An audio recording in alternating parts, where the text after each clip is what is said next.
అక్కడున్న అభినవ్కి వినపడేలా గట్టిగా, అరే నా ఉద్దేశం ఏంటంటే అభినవ్ ఓసారి తన ఫిజికల్ ఎగ్జామినేషన్ చేయించుకోవాలి.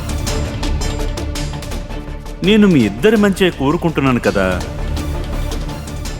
తాతయ్య, మీరెంత మంచివారు. కానీ మనం ఈ విషయాన్ని కొంచెం సేపు పక్కన పెడదామా? అయినా నా మీద వర్క్ లోడ్ చాలా చాలా ఉంది. ఇప్పుడిప్పుడే నా కంపెనీ ఫైనాన్షియల్ క్రైసిస్ నుంచి బయటపడింది. నేను ఇప్పుడు కంపెనీ మీద దృష్టి పెట్టాలి, పిల్లల మీద కాదు.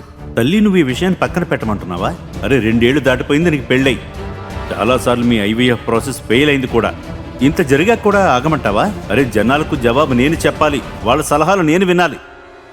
అలా అయితే కనుక ఇక నుంచి జనాలకు జవాబు నువ్వే చెప్పు. తాతయ్య ప్లీజ్, నాకు ఈ టాపిక్ గురించి మాట్లాడాలని లేదు. అనన్య, ఈ ప్రశ్నలకు సమాధానాలు తెలుసుకోవాలంటే క్రింద ఇచ్చిన లింక్ ని క్లిక్ చేసి పాకెట్ ఎఫ్ఎం యాప్ ని ఇన్స్టాల్ చేసుకోండి. Stay tune to pocket FM.